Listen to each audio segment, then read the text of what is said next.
현재까지 미국 증시가 고점 대비 8.5% 하락을 했습니다. 경기 침체 가능성과 함께 월가의 추가 하락 우려가 하나둘 쏟아지고 있는데요. 오늘은 제가 10월달을 좋은 매수의 기회, 증시 저점 가능성을 보고 있는 그 시나리오에 대해 말씀을 드릴 거예요. 굉장히 중요한 내용이니까 꼭 끝까지 봐주시기 바랄게요. 국채 금리가 거의 4.9를 찍으면서 난리가 났죠. 유가도 95달러를 넘었어요. 이와 함께 그저께 증시가 폭락을 했었는데 다행히 유가는 많이 빠져줬습니다. 하지만 여전히 고공행진하고 있는 채권 금리, 특히나 서학개미들이 가장 많이 산 국채 곱하기 3배짜리 레버리지, 손실률이 어마어마하죠. 너무 빨리 사는 바람에 손실률이 어마어마합니다. 게다가 장단기 금리차, 역전된 이후 찾아왔던 이 회색 음영, 경기 침체 구간들이죠. 근데 지금 이 금리차가 줄어들고 있어요. 장기 금리가 상승하면서 점차 폭이 줄어들고 있다. 보면은 폭이 마이너스 내려갔다 올라온 이후에 침체가 왔죠. 다 마찬가지입니다. 그 이후에 왔다는 거예요.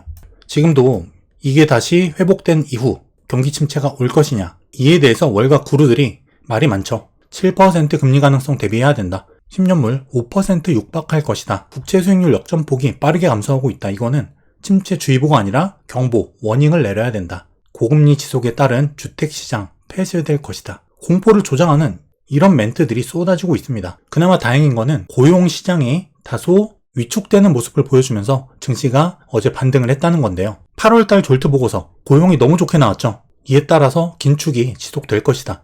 고용이 좋다는 거는 경제가 좋다는 거예요. 임금이 올라갈 수 있다. 인플레이션에도 영향을 주고 고용이 괜찮고 경제가 괜찮으니까 긴축을 더 해도 돼. 물가 잡아야 돼. 이렇게 좋은 고용은 긴축을 지속할 수 있는 하나의 정말 중요한 근거가 되죠.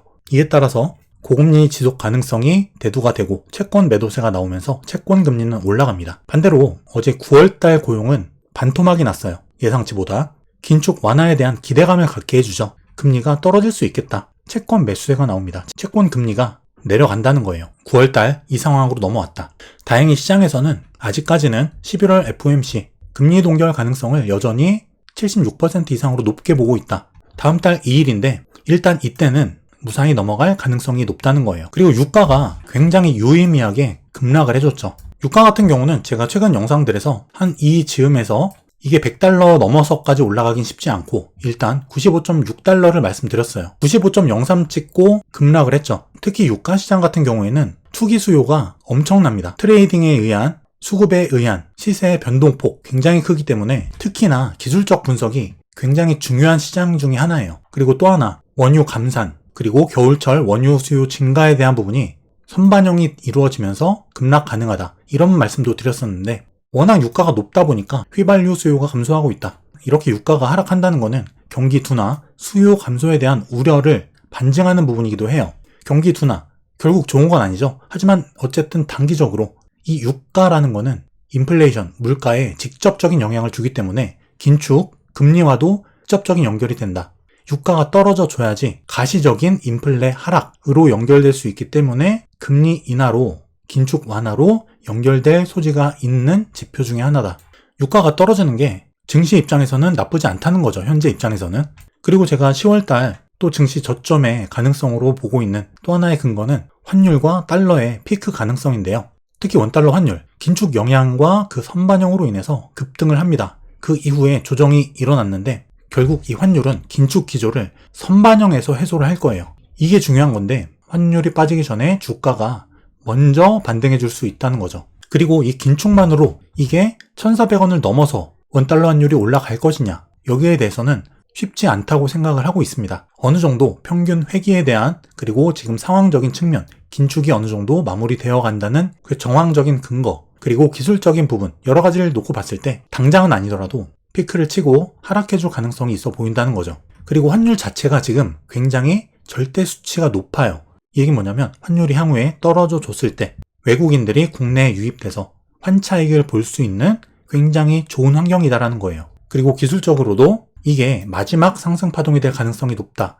여길 넘어가는 순간부터 말씀을 드렸었죠. 일단은 여기서 조정이 일단 나온 모습이에요. 이 환율이 여기서 추가적으로 하락이 가능하다면, 환율의 절대 수치가 높은 상태에서 환율 하락까지 이어진다면 외국인들은 국내 자산을 굉장히 싸게 살 수가 있고 이에 더해서 환차익까지 볼 수 있다. 일석이조라는 거예요. 국내 증시가 빠져도 환율 때문에 이익을 본다라는 거죠. 외국인들에게 유리한 국면이라는 거예요. 이렇게 환율과 달러의 하락 전환 가능성을 보고 있는 구간이다. 그리고 달러 인덱스 주봉인데요. 자, 이렇게 전부 다 새빨갛죠. 바닥을 찍고 나서는 연속 12주 양봉이 나왔습니다. 상승이 나오더라도 중간중간에 이런 파란 색깔 음봉, 하락과 상승이 반복되면서 올라가는 게 아니라 계속 빨간색 양봉이에요. 계속 올랐다는 거죠. 조정 없이. 파란색 음봉이 나올 시점이 됐다라는 거예요. 이게 주봉이니까 10월달 4주죠. 5주까지도 볼 수가 있는데 10월달 중에 봉이 5개, 4개가 바뀌면서 이게 전부 다 계속 빨간색이 연결될 가능성 크지 않다는 거예요. 반드시 파란색 조정 구간이 나온다.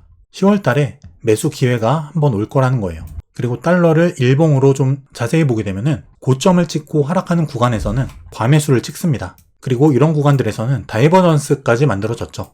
추세의 반전 가능성이 충분히 있어 보이는 구간이라는 거예요. 달러의 하락 그리고 증시의 반등과 이어질 가능성이 있다. 물론 환율 같은 경우에는 주봉인데 이렇게 피크를 치고 하락하는 구간, 이런 구간들에서는 봉 하나 찍고 바로 급락 나오는 게 아니라 봉이 4개, 5개가 연속해서 바뀌죠. 고점 구간에서 한 달 정도 조정의 기간을 두고 나서 하락 반전이 나와줬다. 지금 고점 구간 봉이 2개가 바뀌었어요. 지금 혹은 1, 2주 이내에 하락 반전이 추가적으로 나와줄 수 있다라고 우리가 유추도 해볼 수 있겠죠. 그리고 역사적인 통계로 놓고 봤을 때 9월달은 항상 안 좋았어요. 그리고 이 좋지 않았던 주가의 흐름을 뒤로하고 10, 11, 12 증시는 산타 랠리죠. 연말 랠리를 이어갔다는 걸 알 수 있어요. 과거 100년간의 통계적인 부분입니다. 그리고 공포지수 또한 고점 부근 여기 있었죠. 지침이 여기를 가리키고 있던 때가 명확히 기억이 나요. 그게 여기까지 넘어왔다는 겁니다. 극도의 공포 구간까지. 최악의 상황에서 주가 반등은 항상 여기서 나옵니다. 이게 지금 10월달에 벌어질 수 있는 상황이라는 거죠. 제가 어제 구독자 투표를 했습니다. 10월달 증시 전망을 여쭤봤는데 55%에 달하는 많은 분들이 반 이상이죠. 상승을 예상하고 있다는 것. 이게 약간 걸려요. 추가 하락이나 보합을 예상하는 분들이 더 많았을 때 오히려 주가 반등이 나오는 경우가 더 많기 때문에 이거는 약간 걸리긴 해요. 하지만 어쨌든 10월 중에 매수 기회가 올 거라고 생각은 하고 있습니다. 그리고 빅스 지수, 공포 지수라고도 불리죠. 현재 19.8인데 자 10에서 20 구간 여기도 박스권이에요. 장기 박스권인데 여기를 내려가기도 쉽지 않고 한번 내려가면 다시 올라가기도 쉽지 않다. 20포인트 저항을 받고 다시 내려가 줄 수 있다. 가능성이란 거죠. 그리고 기술적으로 S&P 500을 봤을 때 제가 커뮤니티 게시판에서 추석 인사 드리면서 이 그림을 같이 첨부를 했어요. 여기가 1차 변곡점이다. 그리고 2차 구간은 4,100포인트를 말씀드렸었죠. 그런데 지금 이게 어떻게 됐냐면 여기를 아래로 깼다가 다시 들어올립니다. 여기 깨면 위험하다고 말씀드렸던 부분 4,326포인트 여기는 진작에 깼고 그 다음 지지받을 수 있는 구간 여기 말씀드렸는데 여기를 깨고 그 다음날 바로 회복을 시켰어요. 그 아래는 4,100 말씀드렸죠. 이게 뭐냐면 휩소 패턴입니다. 속임수라는 거죠. 강력한 지지를 깨는 듯 하면서 바로 들어올리면서 개미를 터는 손절 물량 받아먹는 그런 휩소 패턴이라는 거예요. 여기가 10월 증시의 마지막 저점이 될 가능성도 남아있다. 여기에 대해서는 잠시 뒤에 설명을 다시 한번 드릴게요. 그리고 코스피 2543포인트 있을 때 조정 범위를 이렇게 말씀을 드렸죠. 여기 혹은 여기서 반등 나갈 가능성이 있다. 이 중간까지 떨어졌어요. S&P 500이 지금 저점을 깨지 않고 바로 반등을 시켜준다면 여기도 코스피의 저점이 되겠죠. 하지만 4100까지 빠진다면 이 부분까지 코스피도 빠져줄 수 있다. 그리고 S&P 500을 파동 관점으로 봤을 때 의미 있는 구간들입니다. 첫 번째 상승 파동, 두 번째 조정, 세 번째 상승 파동이라고 보고 있는데 자 여기 4200포인트가 깨졌을 때 이 상승 파동은 마무리가 된 거예요. 그렇기 때문에 제가 계속 말씀드렸던 이런 형태의 상승 파동이 이어지려면은 여기를 깨면 안 됩니다. 지금 저점이죠. 공교롭게 여기는 S&P 500 200일 이동 평균선 지지와도 겹쳐지는 구간이에요. 그렇기 때문에 지금 이 상승 추세선을 깨고 바로 들어 올렸는데 안으로 다시 진입했는데 이 휩소 패턴이 여기 저점을 뒤로 하고 바로 올려줄 수 있다면 여기가 올해의 마지막 저점 될 가능성이 있다는 거예요. 행여나 여기가 깨지더라도 4100포인트 지지받을 수 있겠지만 4200 여기 지금 현재 저점이 깨지면은 200일 이평선이 깨지면 여기도 결국엔 깨질 가능성이 높아져요. 그래서 가장 좋은 거는 현재 맥점, 현재 기준 저점이죠. 여기 4216포인트예요. 여기를 깨지 않고 그냥 계속 상승만 나오는 게 베스트입니다. 이렇게 됐을 때 제가 계속 생각해오던 그 시나리오대로 가는 거예요. 만약에 4100포인트마저 이 주가가 깨고 내려갔다. 그럼 저는 여기서부터는 관망 지켜볼 거예요. 이거는 제가 계속 트래킹하면서 여러분들한테 계속 말씀을 드릴게요. 그래서 지금 나온 저점 4216포인트 여기가 굉장히 의미 있고 중요한 구간이라는 거예요. 그렇다면 뭐죠? 여기가 맥점이란 거는 여기가 매수를 받아볼 수 있는 좋은 구간이라는 거죠. 대신에 저점이 깨졌을 때 4200을 깨고 내려간다면 200주 이평선을 깨고 추가 하락이 더 나올 수 있다. 4100까지. 하지만 깰수록 증시가 올해 상승을 이어갈 가능성이 많이 줄어들기 때문에 여기를 깨지 않는 것이 가장 중요해요. 그리고 두 번째로는 여기 4100. 여기서 바로 들어올리는 게 제일 좋다는 거예요. 신규 매수를 고민하시는 분이라면은 여기가 되겠죠. 대신에 이거는 장기 적립식 투자라던가 가치 투자 이런 형태가 아니기 때문에 손절이 반드시 필요한 트레이딩의 방식이에요. 4100이 깨지면 손절이 필요하겠죠. 그리고 S&P 500 월봉인데 어쨌든 이 부근은 쌍봉 구간이에요.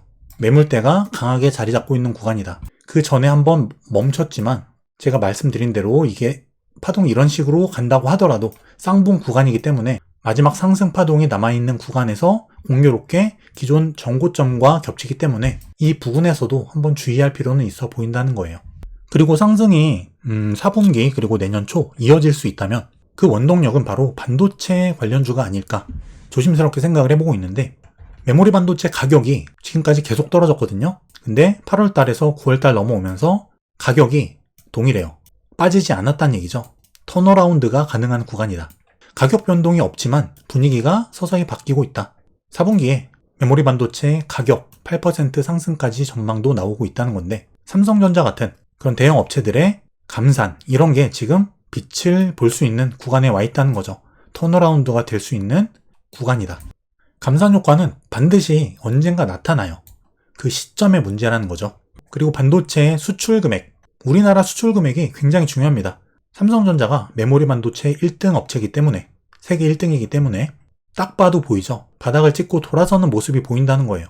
이 반도체 가격의 상승, 반도체 사이클이 서서히 다시 올라가 줄 수 있다면 증시도 이에 반응해서 올라가 줄 수 있을 거다. 그리고 유튜브 영상이 여러분들이 몇 분을 봤는지가 나와요.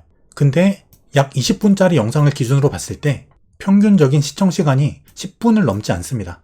평균이 그래요. 10분 아래인데 제 영상은 보통 그 결론, 후반부에 많이 위치를 하고 있어요. 그런데 제목이나 썸네일 혹은 전반부, 초반의 내용만 가지고 이 영상 전체를 판단하는 분들이 굉장히 많다는 걸 느끼고 있는데 결국에 제가 말씀드리는 부분을 전부 다 받아들이지 못하고 일부만 가지고 판단하시는 분들도 계시고 이거는 좋지 않다는 걸 말씀드리는 거고 그리고 저 같은 경우는 투자 방식 자체가 시나리오입니다. 시나리오를 세운 다음에 여기에 맞춰서 대응을 한다. 나만의 기준점이 있다는 거죠. 근데 이거는 시나리오가 바뀌면 기준점도 바뀌게 돼요. 중요한 거는 이 나만의 기준, 시나리오가 있는지의 여부가 되겠죠. 이것을 대응하고 계속 트래킹하면서 수정 보완하는 그 과정. 이게 투자의 과정이라는 거예요. 시나리오는 수정 보완하라고 있는 겁니다. 틀리더라도 시나리오가 필요한 이유는 바로 대응을 하기 위해서예요. 나는 증시가 이렇게 갈 것을 염두에 두고 매수를 했다. 하지만 이 근거가 깨졌을 경우에는 여기서 손절을 한다. 그리고 어느 정도까지 주가가 갈 것으로 예상을 한다. 기술적, 상황적, 매크로적 여러 가지 부분을 봤을 때 시나리오를 세워보고 이에 맞는 대응을 하는 과정인 거죠. 제 영상을 통해서 이 시나리오를 계속 다듬어가면서 여러분들과 함께 대응하고 트래킹해가는 그 과정을 함께 하도록 하겠습니다. 머니앤클래스에서 런칭한 제 손실 없는 주식 투자 강의. 벌써 많은 분들께서 강의를 통해서 변화하고 성장하고 계세요. 제가 어려운 지난 하락장부터 수익을 내는 그 과정에서 실제 제가 실전에서 쓰고 있는 모든 노하우들, 그런 것들을 모두 녹인 강의입니다. 커리큘럼을 보시면 기업을 분석하는 과정, 목표 주가 구하는 방법, 차트 분석 방법, 그리고 주도주와 주도업종을 찾는 방법, 달러 환율을 이용한 수익 극대화 방법, 실전 매매 노하우, 그리고 경제위기를 예측하고 수익을 내는 방법, 이렇게 주린이 분들께서 반드시 알아야 될 부분만 핵심만 넣었습니다. 많은 분들이 만족하고 변화하고 계시는 수강생분들의 후기처럼 여러분들도 변화하고 성장하는 투자자로 거듭나시길 바랄게요. 그 과정에서 제 손실 없는 주식 투자 강의가 많은 도움이 되실 거라 확신합니다. 긴 연휴 후에 다시 일하시는 게 굉장히 어렵죠. 건강 잘 챙기시고요. 좀만 더 있으면 또 주말이니까 힘내시고 환절기 감기 조심하시기 바랄게요. 그럼 다음 시간에 뵙겠습니다. 감사합니다.